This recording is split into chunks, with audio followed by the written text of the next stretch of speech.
equipped. Thank you, Jesus. Let us pray. Magandang umaga, Panginoon. Magandang araw. Magandang gabi. Magandang hapon. Anumang oras kami, Panginoon, ikaw po ay natiling mabuti, makapangyarihan at tapat. Magbago man, Panginoon, ang panahon, ikaw ay nananatili. Magbago man, Panginoon, ang mundo, kayo po ay hindi. Sariwain mo, Panginoon, ang aming mga diwa sa aming panibagong pakikipagtagpo sa iyo. Linisin mo kami, Panginoon, alisin mo po sa aming katawan, kaluluwa at isip. Anumang bagay na pinayagan namin mula kanina hanggang ngayon. Alisin mo ito, Panginoon, pinapayagan ka namin, banal na Espiritu. Sapagkat ayaw po namin na meron kaming hindi matatanggap sa iyo. Ayaw namin na may makakaligtaan kami sa bawat pagpapahayag mo at pagpapala sa amin. Indeed, O Lord God, with you and through you, a lot of things will work out for our good. In Jesus' name. Amen. The title of our devotion for today, April 9, actually, ngayon po sa Pilipinas ay araw ng kagitingan, the Day of the Brave. All things work together for our good. Sa pamagat pa lamang po ay meron na tayong maangkin, makiklaim ng mga pagpapala. Una, yung salitang all things. Hindi some things, hindi several things, but all things. At lahat ng mga bagay na yon ay mangyayari sa ating benepisyo, sa ating kabutihan. At ang basehan po ng ating pagbubulay-bulay ay hango sa dalawa. Tapos ESV, and Jacob, their father, said to them, "You have bereaved me of my children. Joseph is no more, and Simeon is no more, and now you would take Benjamin. All this has come against me." I think this is the book of Exodus. And then in Genesis 42:36, everything is against me. According to the author, many people are lacking when it comes to power. But how is power produced? The other day, according to the author, my friend and I were passing by the power plant that produces electricity for the street cars. We heard the hum and roar of the countless wheels of the turbines, and I asked my friend, "How is the power produced?" He replied, "It simply is generated by the turning of those wheels and the friction they create. The rubbing produces the electric current. In a similar way, when God desires to create more power in your life, He creates more friction. He uses this pressure to generate spiritual power. Some cannot handle it and run from the pressure instead of receiving the power and using it to rise and above the painful experience that produces it. Tandaan ko ang benefit ng pressure cooker sa mga marunong magluto. Kailangan ng pressure sa cooker para mapalambot yung karne o anumang ingredient na gusto mong mapabilis ang luto. You need to keep the pressure inside the cooker. So merong benepisyo sa atin ang pressure. Though in a destructive manner, the grenade is full of pressure inside. Pag tinanggal mo yung pin, ang grenade, it will explode. So sa mabuti at hindi mabuti, merong silbi ang pressure. And most importantly, pinapayagan ng Lord sa buhay natin, ministry and family, na mag-apply ng ilang pressure sa atin. And we need to receive those pressures. God allowed pressure. We receive it with faith, with trust, because we know that we will benefit from it. For instance, opposition is essential to maintaining true balance between forces. It is the centripetal or unifying force and the centrifugal, which is the central force, acting in opposition to each other that keeps our planet in the proper orbit.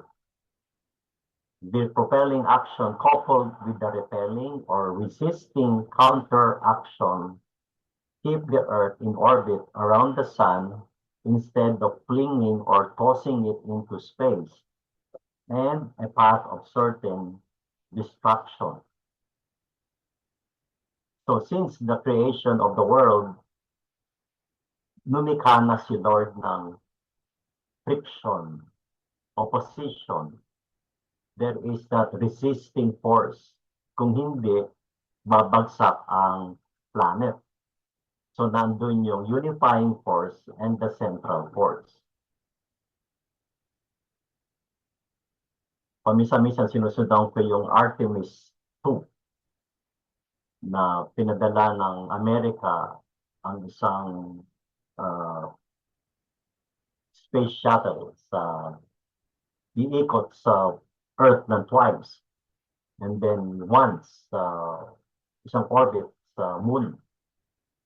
Doon nakikita mo yung centripetal and the centrifugal force.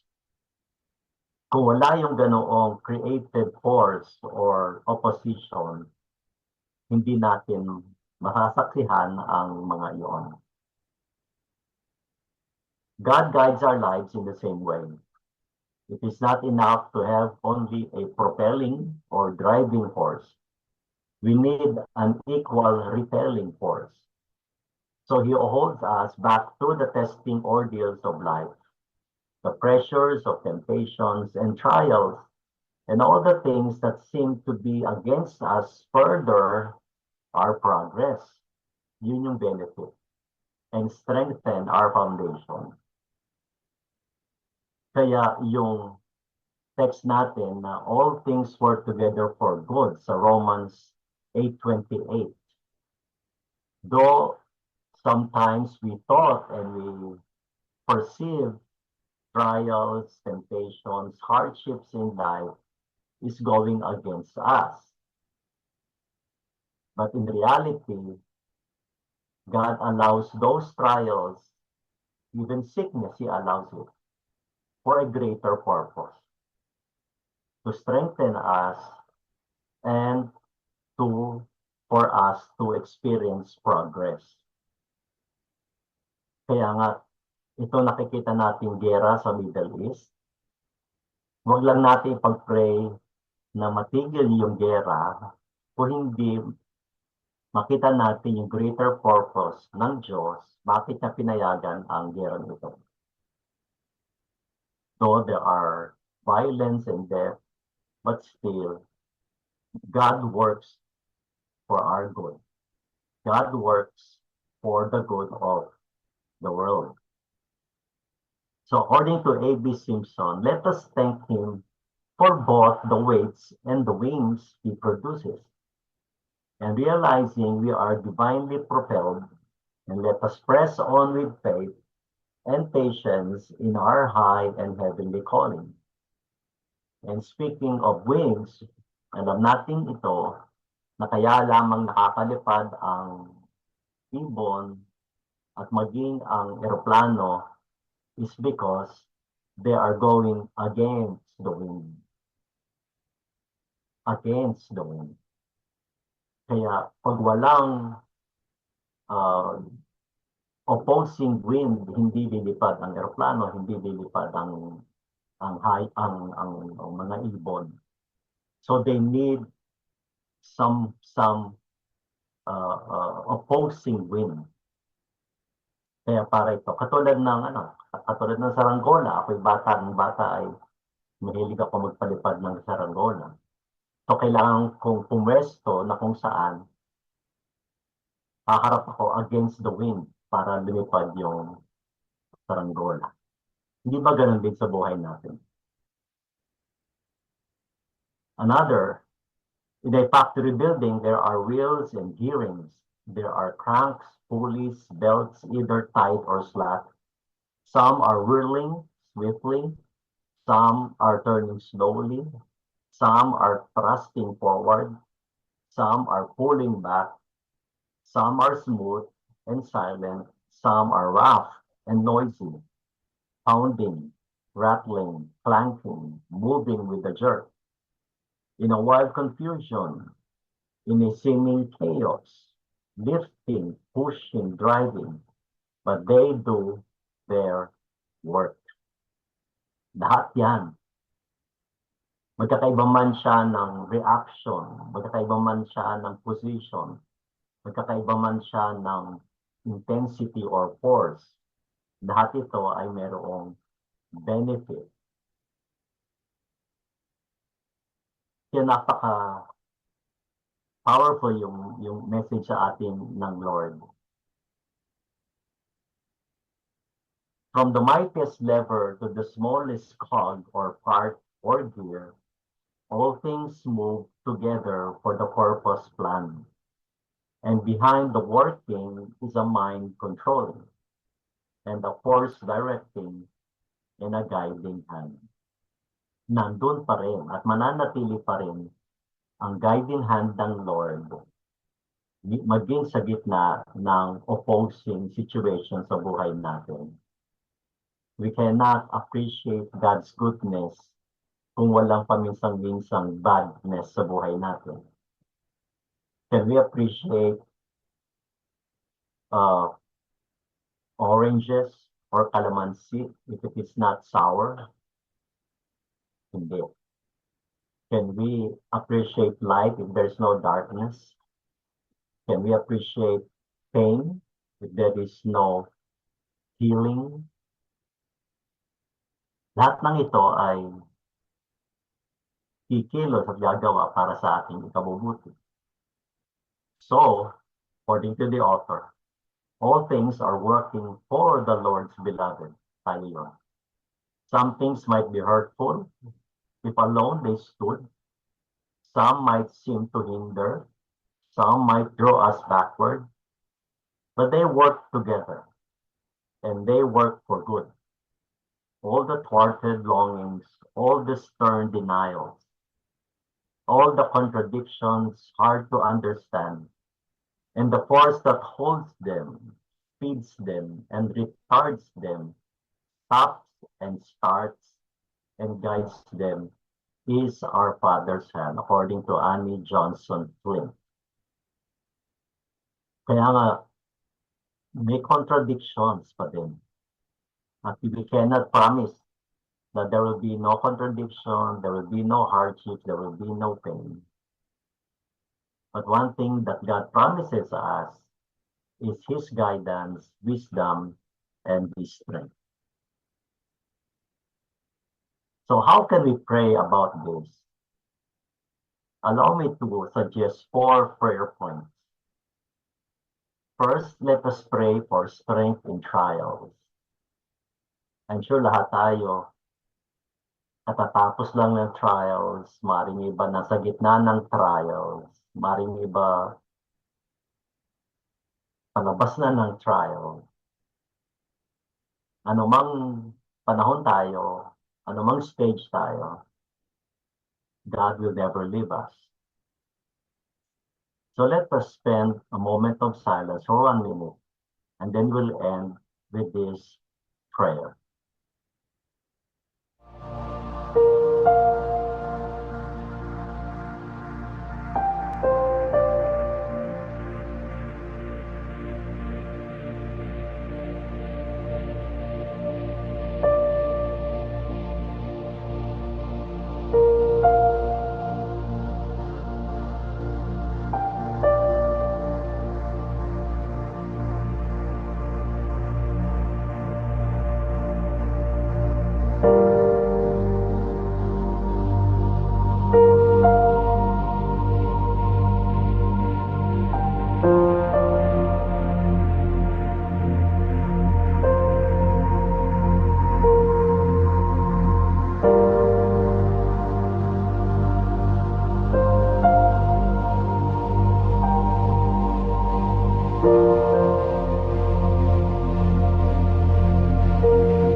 Lord, grant us strength to endure the pressures of life. May every temptation and trial refine us, not weaken us. Let your Spirit empower us to stand firm and grow stronger in faith through every challenge. Amen. Second, let us pray for patience in restraint. Hindi lamang strength, kailangan din natin ng patience. Patience sa sitwasyon, patience sa mga tao. Tuwing ako ay magdadrive, I always ask for patience sa mga so-called pasaway na drivers. Laging na-check, laging na-test ang patience. Kaya, ikaw ba ay nasa gitna ng sitwasyon na na-check ang iyong patience sa tao, patience sa sitwasyon? Marami bang pagkakataon na nawawalan ka ng pasensya o pagpipigil sa sarili? Kung tayo ay nawalan ng pasensya sa tao o sa sitwasyon, hingi tayo ng tawad sa Diyos. Muli, manalangin po tayo ng 1 minuto at pwede po mahalingan si Pastor Rory after 1 minute to pray this prayer of patience in restraint. After 1 minute, Pastor.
O Panginoon naming Diyos na makapangyarihan sa lahat, tunay nga po Panginoon na turuan ninyo kami at tulungan kung paano kami magkaroon ng mahakong pasensya sa bawat sitwasyon ng aming buhay, sa aming mga kalagayan.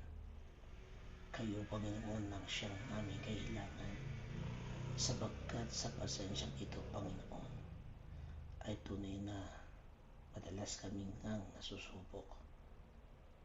Ngunit ang aming dalangin, Panginoon, ay lukuban po ninyo kami ng inyong banal na espiritu, ng inyong pagmamahal sa way ng aming pagsasalita, sa way ng aming kaisipan, sa aming pagkadinig, sa bawat galaw o kilos namin, ay bigyan ninyo kami, Panginoon, ng espiritu ng pagpapasensya. Ano man ang aming ginagawa, sa relasyon man bilang mag-asawa o bilang magulang o sa loob ng opisina o trabaho, Lord, we ask, we humble yourself, give us your patience in our heart, cover us with your precious blood, lead us, hold us, in the mighty name of Jesus. Amen and amen.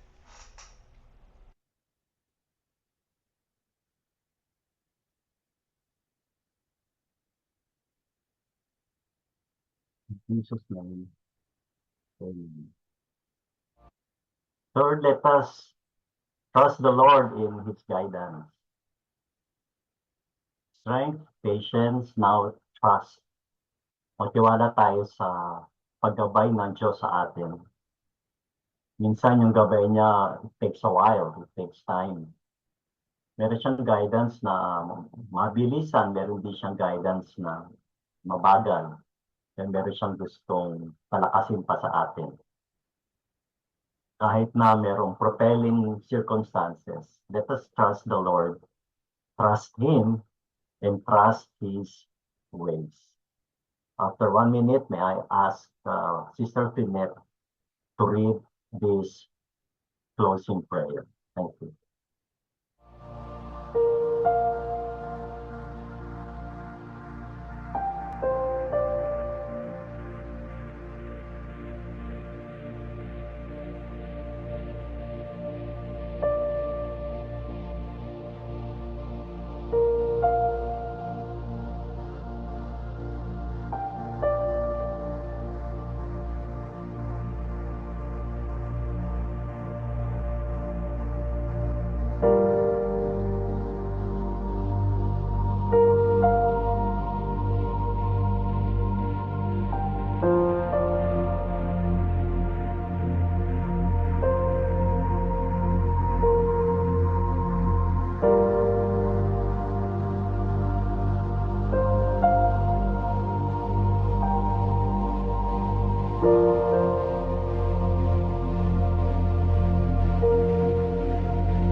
Lord, we surrender to your perfect balance of propelling us forward and holding us back.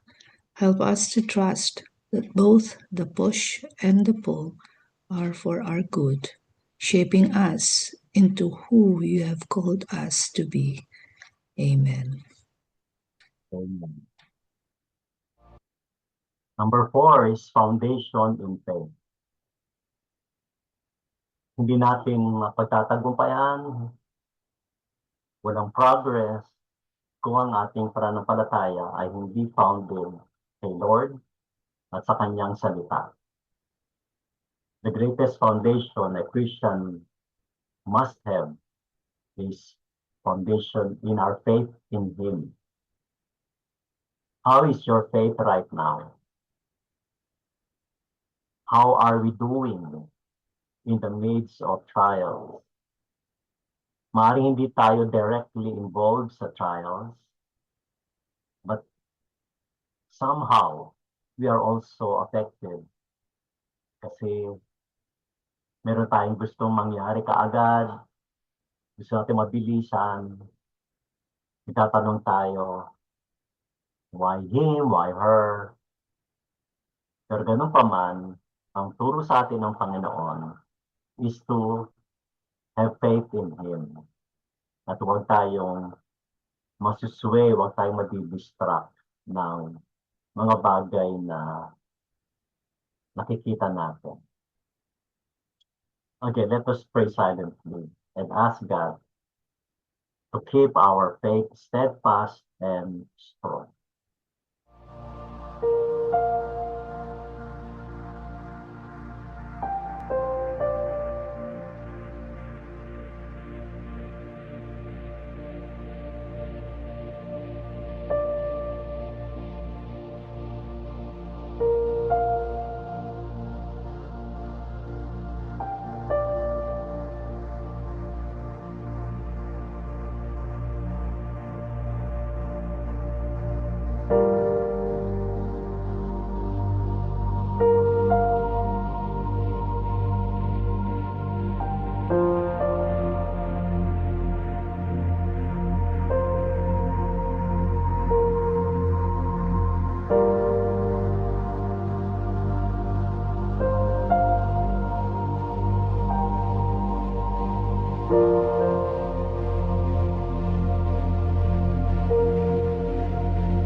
Heavenly Father, let the pressures that seem against us strengthen our foundation in you.